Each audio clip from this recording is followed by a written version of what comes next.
That's right guys, Euroslam here, and today's video is all about the Toronto Raptors. Today we're going to look at the top 5 greatest Raptors players in the history of the franchise. Now, coming into this video, I knew right off the bat who were going to be in my top 5. It was just difficult to decide which order to put them in because realistically you could put any one of these guys in the top spot. I'd love to hear what you guys think, so comment below. Tell me who you think your top 5 are, what order you would put them in, and if you like what you see, give me a thumbs up, hit the subscribe button. With that, let's get to the video, guys. Number 5, Chris Bosh. An obvious choice for the top 5, as Bosh at one point became the new face of the franchise once Vince Carter was traded to the Nets. Bosh was drafted 4th overall in the stacked 2003 draft that included the likes of LeBron James, Dwayne Wade, and Carmelo Anthony. After about a year or two of development, Bosh really came into his own, becoming a consistent 20-10 guy for most of his career with the Raptors. Bosh played 509 games during his 7 seasons with the club. He was an All-Star in 5 of those 7 seasons and made the playoffs twice, losing both times in the first round. Bosh is the Raptors' all-time leader in rebounds and blocks. After Colangelo had struck out on many trades and free agent acquisitions, over the years Bosh joined LeBron and Dwayne Wade on the Miami Heat. With consecutive seasons missing the postseason, it came to me as no surprise that Bosh would leave the Raptors to join a team that gave him a legitimate chance to win a championship. It was still tough at the time to see our star player leave and wonder what could have been. If he had stayed longer, maybe Toronto could have built a better team around him, and Bosh and DeRozan could have formed a solid duo in the East. In the end, I don't blame him for leaving and believe one day he will be voted into the NBA Hall of Fame.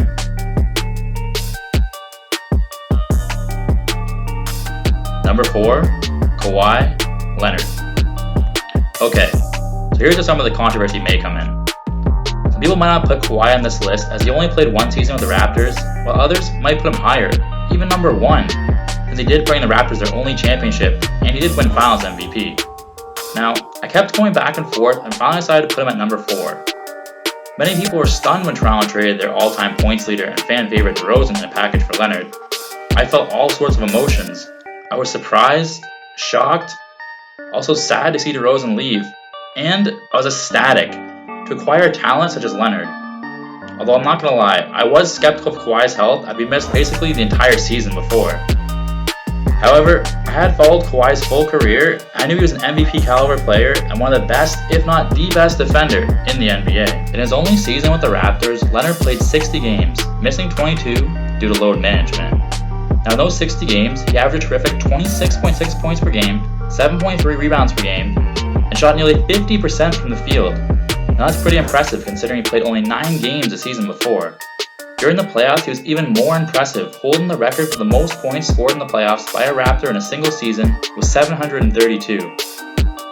Overall, only Michael Jordan, Shaquille O'Neal, and Hakeem Olajuwon averaged more playoff points per game in a season than Kawhi Leonard. His 30.5 were the most since the year 2000. Kawhi Leonard also had the most iconic shot in Raptors history with his Game 7 buzzer beater against the Sixers, a moment fans will never forget.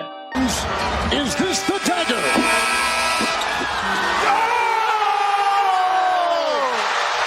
With all that being said, I found it hard to justify putting Kawhi in the top 3 when he was only a Raptor for 1 year before joining the Clippers in free agency.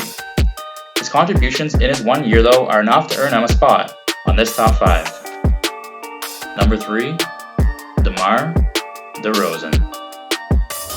Now there was a time when many people thought DeRozan would end up going down as the greatest Raptor in history. He was well on his way as he played 9 seasons with the Raptors where he would become a 4-time All-Star, make the All-NBA 3rd team in 2017, and the All-NBA 2nd team in 2018. He would lead the Raptors to 5 playoff appearances, but never able to get past LeBron James and the Cleveland Cavaliers. This led to Ujiri shipping him to the Spurs as it seemed management had lost faith in him bringing the franchise a championship and needed a change. As things currently stand, DeRozan is the Raptors' all-time leader in games played with 675, as well as being the all-time leader in points and free throws.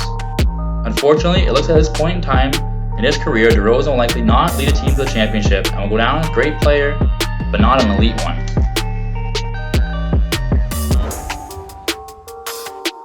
Before we get to the top 2, here are some quick honorable mentions. Damon Stoudemire.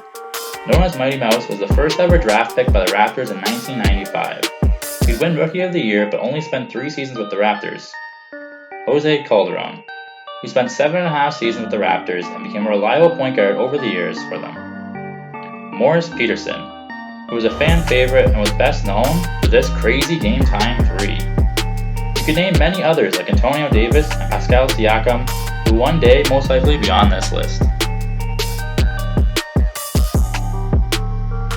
Number 2, Vince Carter.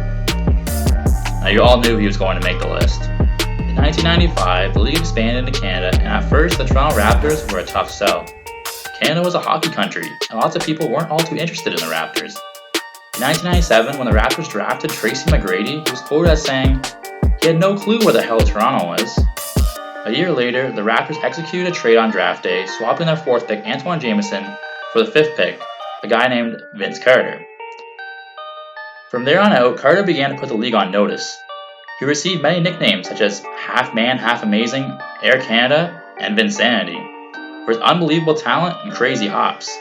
In 2000, he put Toronto on the map as he won the dunk contest with some of the most memorable dunks to this date. Perfect.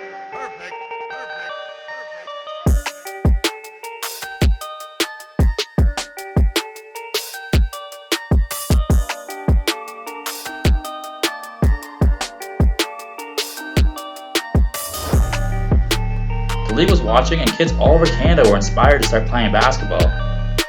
Since Carter, basketball in Canada has grown massively.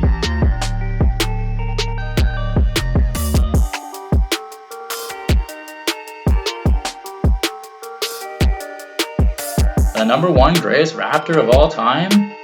Kyle Lowry. The only guy on this list other than Kawhi who wouldn't start his career in a Raptors jersey. Truly the heart and soul of the Raptors franchise. Drafted 24th overall by the Grizzlies, Lowry would spend 3 years with the Grizzlies and 3 with the Rockets. After clashing at times with coaches in the past, mainly over playing time in his role, Lowry would be traded to the Raptors in the summer of 2012. Once Ujiri was hired in 2013, Philly had his sights set on a rebuild when Rudy Gay was traded to the Kings. Lowry's name would begin to pop up in trade rumors of him going to the Knicks. After trade talks fell through as the Knicks refused to give up on a first-round pick, Lowry and DeRozan rose to the challenge and propelled the Raptors to a 48-34 record, good enough for 3rd in the Eastern Conference. Ujiri did believe in Lowry's talents and had met with him in the past to challenge Lowry to be a better player and a leader. Ujiri had asked him, do you want to be a $3 million player the rest of your career, or do you want to make $10 million plus? Lowry consistently improved over the years for the Raptors. In his 8th season now with Toronto, Lowry has been All-Star 6 times. At the age of 34, Lowry is still playing some of his best basketball of his career. He is the all-time Raptors leader in 3-point field goals, assists, and steals. He is the all-time playoff leader in points scored, games played, and assists. There's no denying Lowry played a key factor in the Raptors' championship playoff run. Even games he struggled shooting, he would play hard-nosed defense and hustle for every loose ball. Lowry has proved to be a great leader over the years, and in my opinion deserves to be at the top of this list, as the greatest Raptor of all time.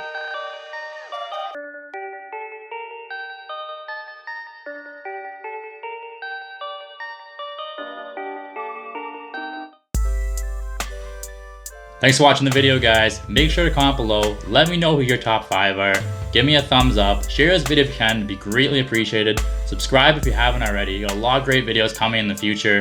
Follow me on Facebook, Instagram, Twitter, all the links are in the description below, and have a great day, guys. I'm a fun guy.